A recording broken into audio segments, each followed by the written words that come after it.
Hello, what's up? Your best here. Masakit ba ang inyong likod? Hirap ka sa pag-ihi? Nananakit ang tuhod bunga ng rayuma? Mayroong UTI at marami pang iba. Dahil baka hindi mo pabatid na ang mga bahaging ito pala ng guyabano o ang mga nalalaglag na bahagi buhat sa bulaklak ng guyabano ay napakabisa at mapapakinabangan din pala. Mayroon ka rin bang mga sakit na nararamdaman kagaya ng ating mga nabanggit? At matapos mong ipakonsulta sa doktor, ay hindi pa rin naman humuhupa at nawawala ang sakit.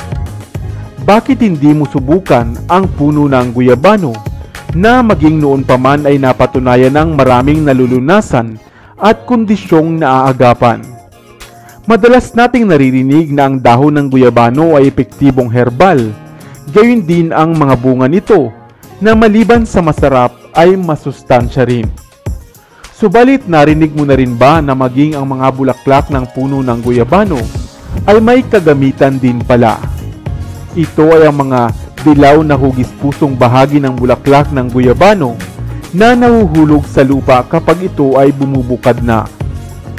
Ang mga bulaklak ring ito ng guyabano tulad ng dahon ay napakainam para sa mga nakararanas ng hirap sa pag-ihi, UTI at katulad pa nitong kondisyon na dulot ng mga harmful bacteria sa daluyan ng ating ihi.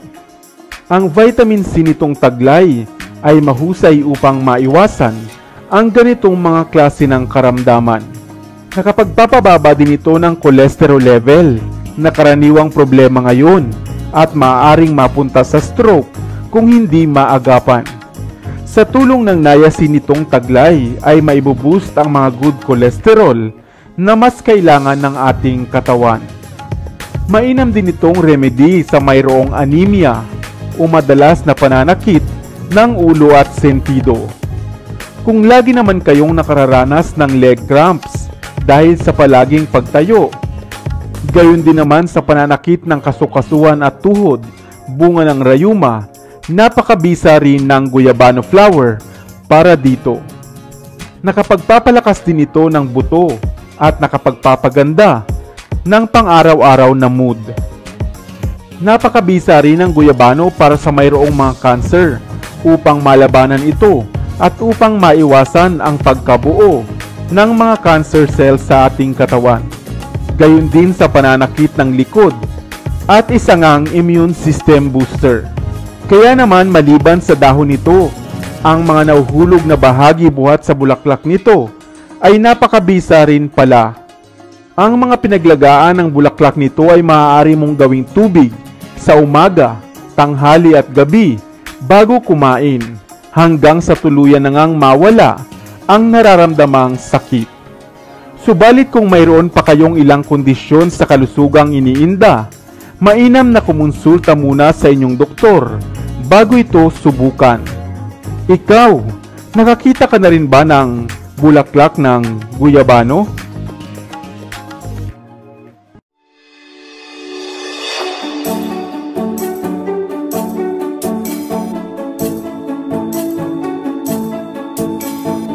Nakatikim ka na ba ng prutas na guyabano o tinatawag ring langka o landra? Isang popular na prutas lalo na nga sa mga tropikal na bansa, kagaya nga dito sa Pilipinas. Subalit hindi lamang alam ng karamihan na ito pala ay napakahusay at napakabisa. Mahusay sa mayroong cancer, sa may UTI, mga problema sa tiyan at marami pang iba. Hello, what's up? Your best here. Sa videong ito ay isa-isahin naman natin ang mga benepisyo sa ating katawan at sa ating kalusugan ng puno at prutas na guyabano. Ang soursop o guyabano sa Tagalog ay tinatawag ring graviola at guanyabana.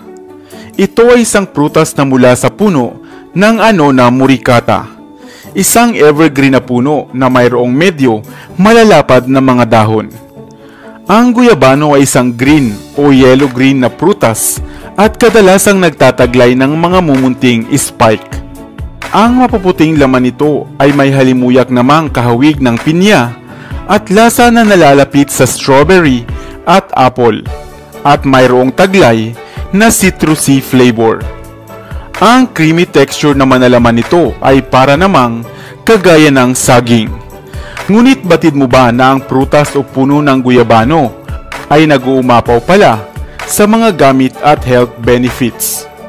Kaya nga kadalasan ay makikita itong sangkap ng mga food supplements, vitamins at mga juices. Kaya naman halika at isa-isahin natin ang mga posible nitong pagkagamitan. Number 1. Ang mga tao na dumaranas o nagdaraan sa chemotherapy ay marapat na kumain ng prutas na guyabano, sapagkat ito ay makapagpapabilis ng pag-recover ng mga cells at ng immune system. Number 2. At kung kayo naman ay dumaranas ng pananakit ng tuhod o kasukasuan ng dahil sa rayuma at arthritis, mabisa rin ang prutas na ito. Number 3. Sa tulong rin ng madalas mong pagkain ng prutas na guyabano, ay magiging malinis at maayos ang daloy ng inyong pag-ihi at ang mga iniindang UTI. Number 4. Kung kayo naman ay mababa ang iron sa katawan, makatutulong at makababalanse rin ang prutas na ito. Number 5. At dahil mahusay sa pandagdag ng lakas ang guyabano, ay nakababawas rin ito sa posibleng pagdanas mo ng mga pitig o muscle cramps. Number 6. Magaling din sa inuubo at mayroong asthma ang pagkain ng prutas na guyabano. Number 7. At panlaban din ito sa ilang mga problemang kaugnay ng sakit sa tiyan o mga stomach distress. At ang panghuli at ang pinakamahusay nitong gamit ay mabisa itong panlunas sa mayroong mga cancer. Bagaman walang matibay na tala na ito nga ay nakaalis ng mga cancer cells, ay patuloy pa rin itong naiugnay sa karamdamang ito. Hindi lamang ang pagkain ng prutas nito ang maaari ninyong gawin, kundi ang pagpapakulo ng 7 hanggang 10 dahon ng guyabano at inumin ito 3 beses sa isang linggo sa loob ng isang araw. Hindi ba't napakaraming prutas o mga halaman sa paligid na lingid nga sa ating kaalaman ay siyang lunas pala sa ating karamdaman? Bagaman ang ilan sa mga ito ay hindi pa aprobado ng siyensya, ngunit maging noon pa man, maging ang ating mga ninuno, ito ay ginagamit na nila. Kaya naman isang paalala na ingatan ang ating kalusugan, sapagkat ito ay isang kayamanan. Sumangguni sa mga doktor kung kinakailangan, ngunit ang pamumuhay pa rin ng malusog ang unang hakbang. Sana ay may bago kang natutunan sa videong ito. Balingbing. Narinig mo na ba ang katawagang ito? Isang terminolohiya na ang ibig sabihin ay isang individual na mayroong iba't ibang anyo, mukha o opinyon sa mga bagay-bagay. Dahil sa literal na anyo, ay mayroon ding iba't ibang anggulo ang hitsura ng prutas na balingbing. Mahilig ka rin bang kumain nito? Bagaman ito ay malasa at masarap, ay marapat na alam mo rin na may masama rin pala itong dulot o dala-dala. Hello, what's up? Your best here. Halika at alamin ang mga benepisyo, risk at side effects ng pagkain natin ng prutas na balingbing. Kailan mo nga ba ito dapat ikonsumo at kainin upang sa huli ay hindi manganib ang iyong kalusugan na maaari mo pang ikamatay? Ang balingbing, karambola, starfruit o minsan ay tinatawag na 5 fingers ay isang magandang uri ng prutas na buhat sa puno ng Averrhoa carambola na native nga dito sa atin sa Katimugang Asya. Ang balingbing ay mayroong 5 hanggang 6 na kanto at pisngi, na kung hihiwain nga ng pahalang, ay 6 mo ito'y hugis tala o star. Kaya ito, binansagang star fruit. Maraming gamit ang balingbing. Maaari mo itong kainin ng hilaw, hinog, pwedeng lutuin, minatamis, sangkap sa mga putahe, ginagawang juice, at garnish sa mga pagkain. Ginagamit din itong pantanggal ng mga mansa sa mga labahin at kalawang naman sa ilang mga piling metal katulad ng brass. Subalit bago natin talakayin ang nakalalaso nitong epekto, ay hayaan ninyong isa-isahin ko muna ang mga benepisyo sa ating kalusugan ng prutas na ito, ang prutas na balimbing. Ang balimbing fruit ay mayaman sa water, carbohydrates at protina, at nakapapawi nga ng pagkauhaw kung makakakain ka nito. Ang mapakla nitong lasa, lalo na nga bago ito mahinog ng lubusan, ay isang mainam na anti-cancer property. At ang pagkain mo nga nito ay makatutulong sa iyo upang malabanan ng katawan ang ilang mga dahilan upang magkaroon ng mga cancer. Isa ring mahusay na anti-inflammatory agent ang prutas na balimbing. Kaya mahusay itong gamiting panlunas sa mga sintomas ng psoriasis o dermatitis. Kung madalas ka ngang kumain ng balimbing, ay mabilis ka ring papayat dahil nakatutulong itong mapaayos ang daloy ng ating metabolismo. Mainam rin sa kalusugan ng puso ang pagkain ng balimbing. Ang mataas na bilang ng sodium at potassium sa prutas na ito ay magsisilbing electrolytes sa ating puso. Ang calcium rin itong taglay ay nakaalis ng tensyon sa daluyan ng ating mga dugo, sa mga arteries o mga blood vessels sa katawan. At dahil mayaman nga ito sa anti-inflammatory agent, ay makatutulong din ito upang mapaginhawa ang pangangati at pananakit ng inyong lalamunan. Subalit papaano naman nasabi na maaaring manganib ang iyong buhay sa pagkain lamang ng prutas na ito?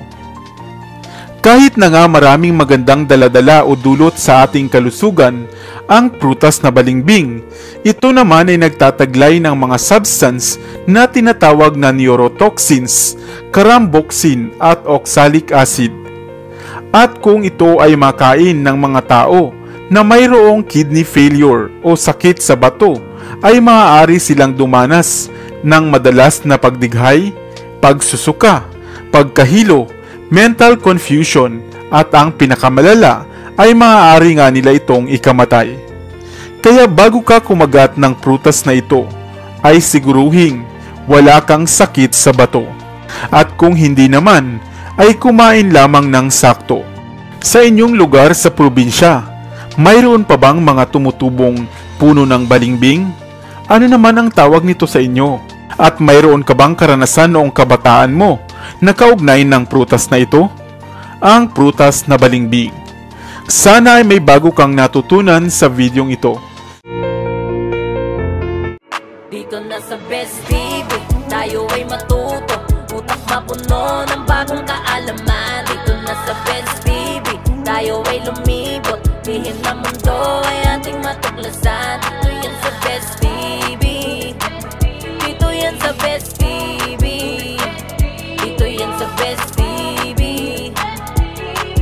Sapagkat ang mga laki may alam, dito yan sa Best TV. Tara bes, sabay-sabay tayo na matuto, pagkat dito sa mundo lamang ang siyang marunong. Ating utak sa lina ng panibagong dunong, mga bagay na sa buhay ay makakatulong, mga sikretong kalikasan para